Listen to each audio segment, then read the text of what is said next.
Assalamualaikum warahmatullahi wabarakatuh. Halo, eh, mahasiswa sekalian. Hari ini kita akan belajar tentang simulasi aglomeratif hierarchical clustering. Sebelumnya, kita telah belajar tentang K-means clustering beserta simulasinya. Oke, aglomeratif hierarchical clustering termasuk dalam kelompok pengklasteran atau pengelompokan data, tetapi dasarnya berbeda dengan K-means clustering. Kalau K-means clustering berbasis jarak masing-masing objek terhadap pusat cluster, tetapi kalau di dalam aglomeratif hierarchical clustering, data-datanya nanti di cluster dikelompokkan, tetapi sebelumnya dia akan dibentuk pohon hierarki, sehingga awalnya itu dibentuk pohon hierarki. Dari pohon hierarki itulah tinggal kita mau membentuk berapa klaster. Kalau kita sudah tentukan nanti berapa klasternya, kita akan lihat objek-objeknya. Nah, di dalam simulasi nanti kita akan mensimulasikan dengan data sederhana seperti yang ada di K-means clustering sebelumnya dengan 8 buah data. Kemudian kita akan aplikasikan aglomeratif ini ke dalam data yang cukup besar, yaitu data iris yang berjumlah 150 data. Oke, kita mulai tentang aglomeratif hierarchical clustering ini.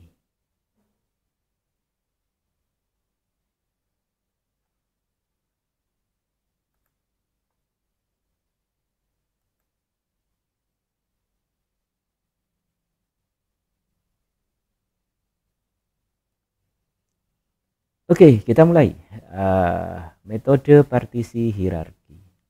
Jadi seperti yang sudah disebutkan sebelumnya, kita mempunyai data yang sama dengan data K-means clustering kemarin, yaitu 0, 1, 2, 3, 4, 5, 6, 7.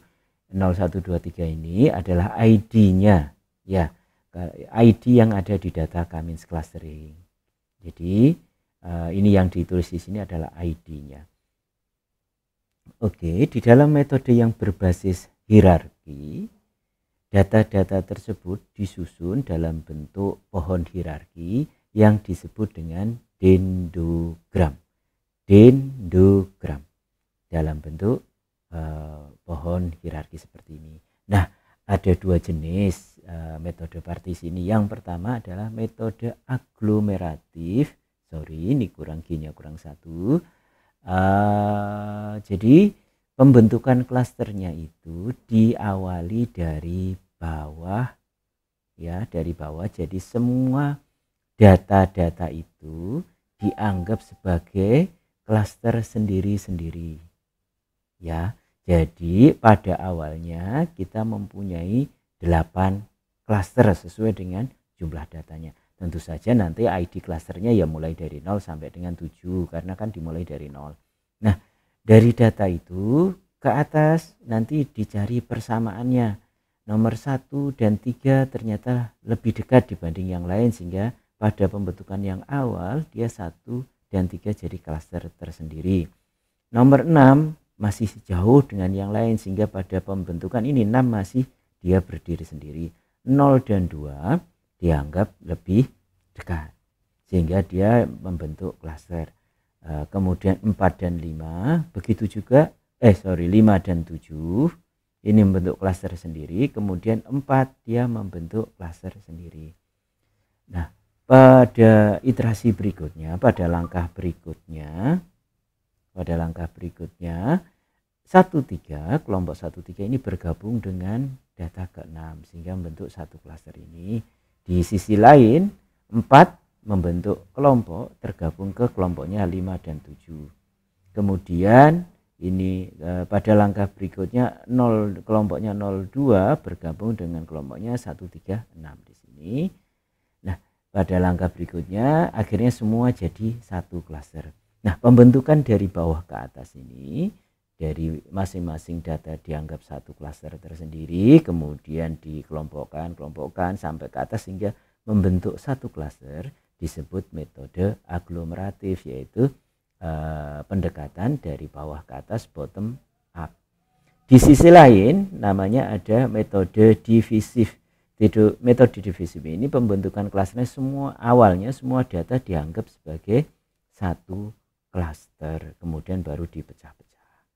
Nah, untuk kali ini kita akan membahas tentang aglomeratif. Oke. Nah, pembentukan klasternya ini didasarkan pada apa? Bagaimana aja bahwa satu dengan satu data itu dianggap sebagai satu kelompok? Caranya di sini. Metode penggabungan klaster ada beberapa alternatif. Yang pertama single linkage, sehingga penggabungan single, yang kalau di buku disebutkan single linkage. Yang kedua complete linkage, yang ketiga average linkage, yang keempat word linkage. Maksudnya jika kalau di awal-awal ini kan semua dianggap satu klaster, kemudian dihitung jarak masing-masing menggunakan pilihannya bisa Euclidean, bisa formula jarak yang lain. Nah, kan sudah terbentuk klaster-klaster. Langkah berikutnya cara penggabungannya adalah, karena kan di dalam satu klaster sudah lebih dari satu anggota. Kalau cuma satu anggota menggunakan formula jarak. Tetapi kalau sudah lebih dari satu anggota, pilihannya bisa pakai single, complete, average, atau word.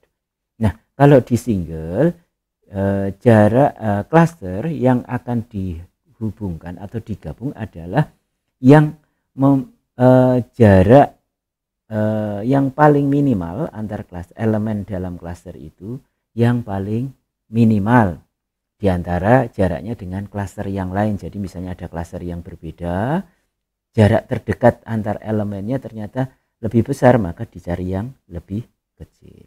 Itu namanya single linkage. Kemudian yang kedua complete linkage. Complete linkage itu dicari jarak terjauh. Jadi kalau misalnya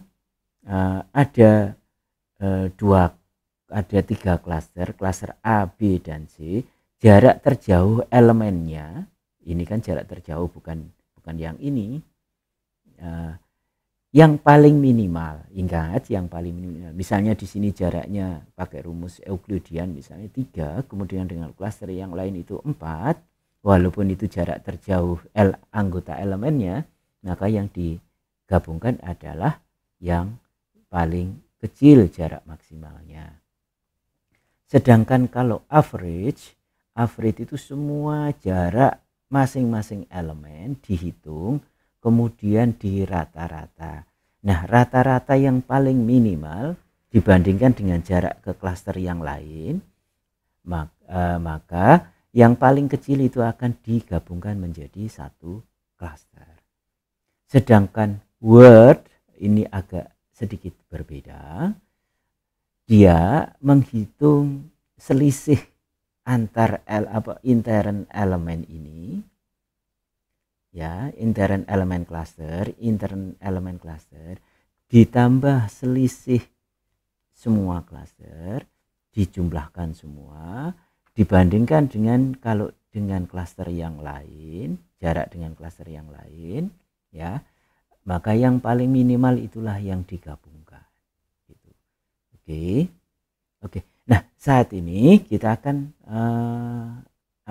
mempraktekannya nanti dengan menggunakan Google Colab. Sudah tahu ya cara menggunakan Google Colab ya. Oke.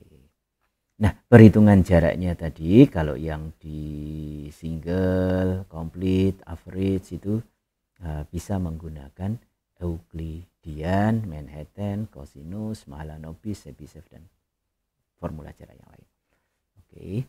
Ini contoh programmingnya.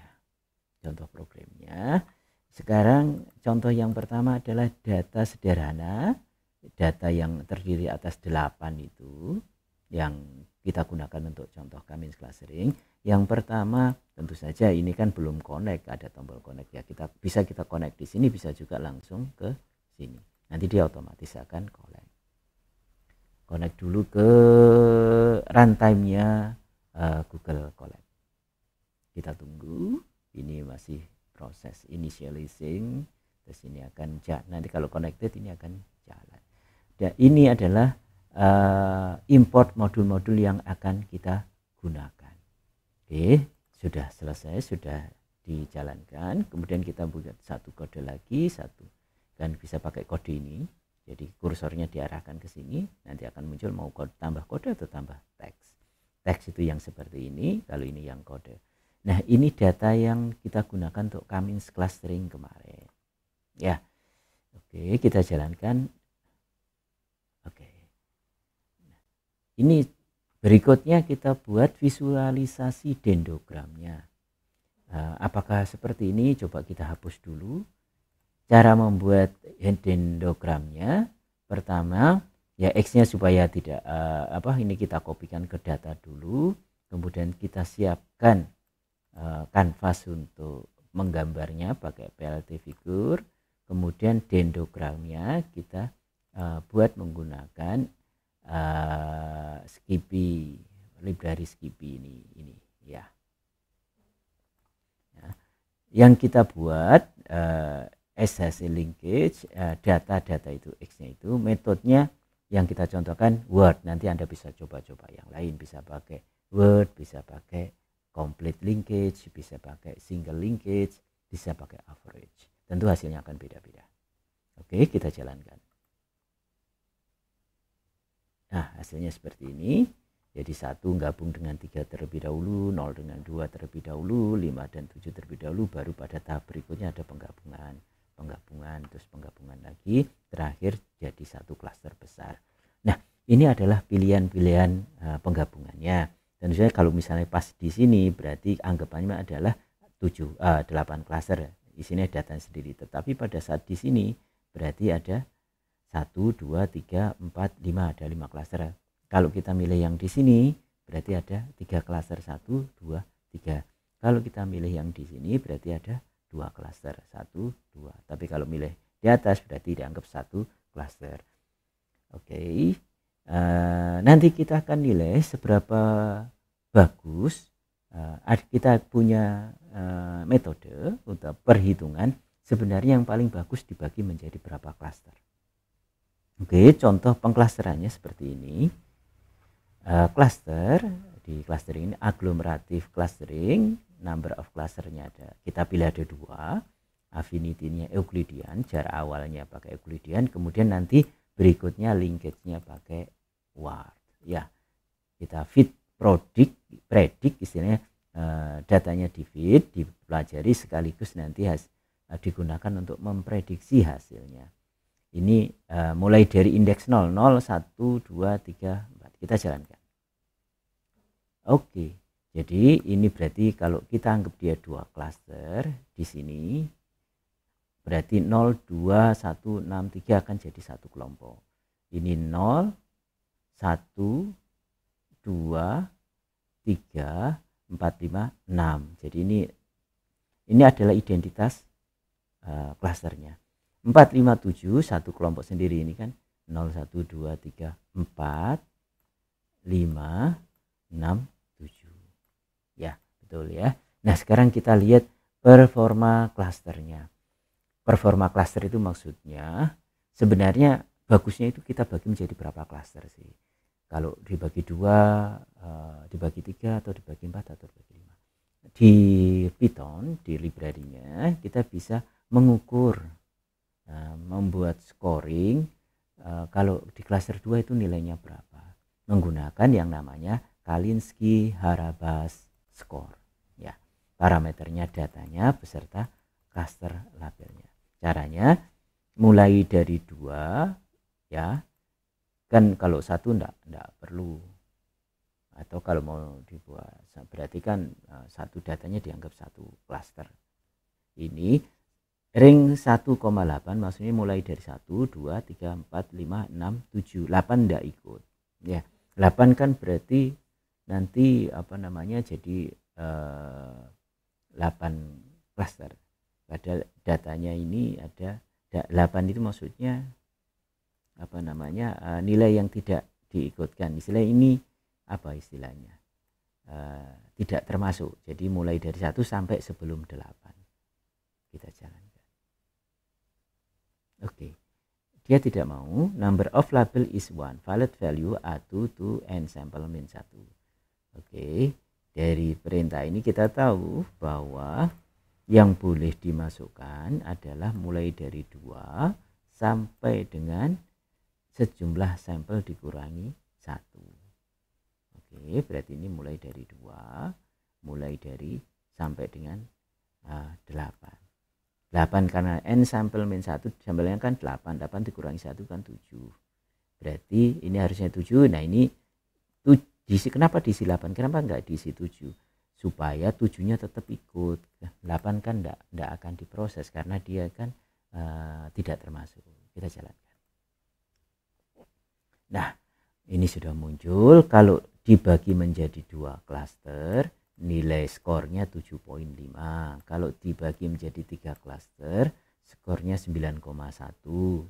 Kalau dibagi menjadi 4 klaster, skornya 9,3. Kalau dibagi 5 klaster, skornya 17,6. Kalau dibagi 6 klaster 29,0.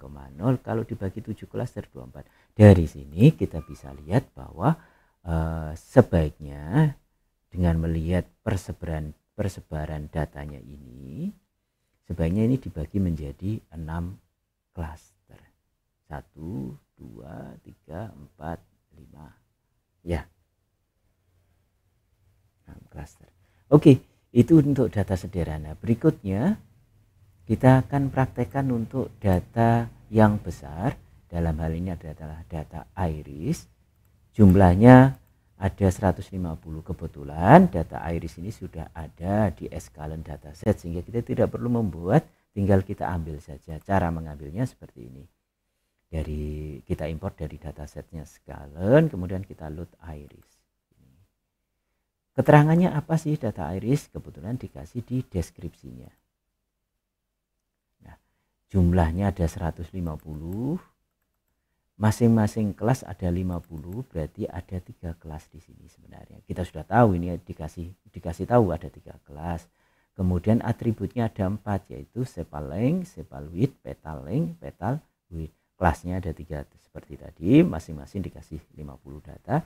Iris sentosa, iris versicolor, iris virginica. Dari deskripsi ini sebenarnya datanya itu sudah benar terbagi menjadi 3, tetapi kita nanti pastikan apakah benar 3 atau enggak dengan menghitung menghitung skornya. Oke, langkah berikutnya kita lihat visualisasi dendrogramnya. Kita hapus dulu, mungkin agak lama karena datanya lebih besar. Kita lihat. Nah, ini sudah terbentuk, ini visualisasi. Ini pembentukan klasternya istilahnya ya. Kemudian kita praktekkan cara ini. Pengklasteringnya ya seperti biasa, seperti di data sederhana, jumlah klaster, affinity, linkage. Kita pakai Word sama Euclidean. Seperti ini jalan normal. Sekarang kita hitung performanya. Jadi asumsikan dari mulai 2 sampai 20 sampai sebelum 20 ya. Bisa lebih kan tadi ini yang mulai sampai n sampel dikurangi 1 sampai 150 berarti dikurangi 149 boleh, tapi itu akan lama. Kita cek dengan 20 dulu ya. Oke, kita jalankan. Nah, dari sini kita lihat skornya 2 kalau dibagi 2 klaster skornya 502. Kalau dibagi 3 558. Dibagi 4 515, bagi 5 488, kemudian menurun. Nah, dari sini menurut skornya dia bagusnya dibagi menjadi 3 klaster, berarti cocok dengan deskripsinya bahwa ini memang datanya terbagi menjadi 3, yaitu ada 3 kelas. Dari sisi metode pengklasteran dihitung skornya ternyata memang cocok dibagi 3. Oke, apakah bisa dipahami? Semoga bisa dipahami.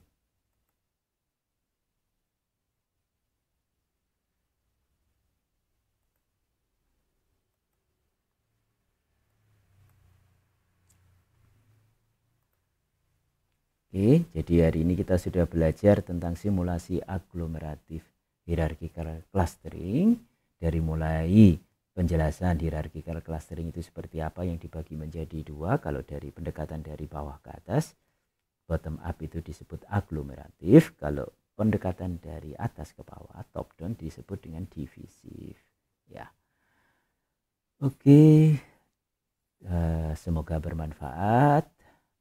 Terima kasih.